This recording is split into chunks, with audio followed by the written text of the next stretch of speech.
Hello বন্ধুরা, আসসালামু আলাইকুম। সবাই কেমন আছেন? আশা করি সবাই ভালো আছেন। আলহামদুলিল্লাহ, আমিও ভালো আছি। আবারও ভিডিও নিয়ে আসলাম। আজকের ভিডিও হলো চিরিং মাছের। এই নামটাকে বিভিন্ন জেলা বিভিন্ন নামে চিনে থাকে। আজকের মাছগুলো অনেক বড় বড়। শীত আসার পরে আর এই মাছ খাওয়া হয়নি, এই বছরে খাওয়া হয়নি, এই প্রথম কিনলাম।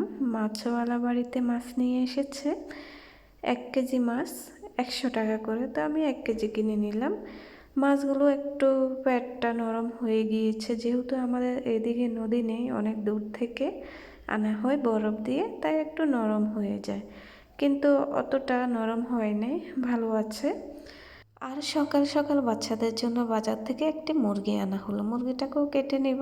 মাছগুলোকে মা পুকুর ঘাটে নিয়ে খুব সুন্দর করে ডলে ডলে ধুয়ে নিয়েছে। আর এই মাছের ভিতরে, পেটের ভিতরে একটা চর্বি থাকে, এটা খেতে ভীষণ মজা।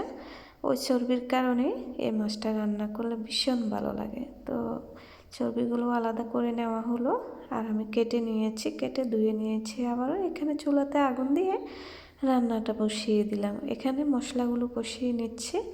প্রথমে কড়াইটা গরম করে নিলাম, তেল গরম করে পেঁয়াজটা আগে একটু লাল করে নিয়েছি। এখানে আজকে আমি গুঁড়ো মরিচ দিলাম, আর দিলাম সামান্য হলুদ, আরও দিলাম বাটা মরিচ এবং বাটা রসুন। এখন সামান্য লবণ দিলাম। সব কিছু দিয়ে আবারও ভালোভাবে এগুলোকে কষিয়ে নেব। এভাবেই রান্না করলে মজা হয়। অনেকে আছে সব কিছু দিয়ে মাখিয়ে বসায়, ওভাবে ভালো লাগে না। যে কোনো রান্নার একটা প্রসেসিং থাকে, যেটা যেভাবেই মানায়। এই মাছটা এভাবে রান্না করলেই মজা হয়। এখন মশলাগুলো কষিয়ে নিচ্ছি সামান্য পানি দিয়ে। খুব সুন্দরভাবে কষানো হয়ে গিয়েছে। মাছের পেটের ভিতরে যে চর্বিটা আর মাছগুলো একসঙ্গে দিয়ে দিলাম। এই চর্বিগুলো একদম নরম নরম হয়, খেতে ভালো লাগে। আর এই মাছটা ভীষণ মজা। অনেকে খায় না, পছন্দ করে না, যারা খায় তাদের কাছে অনেক ভালো লাগে, আমার কাছেও অনেক ভালো লাগে।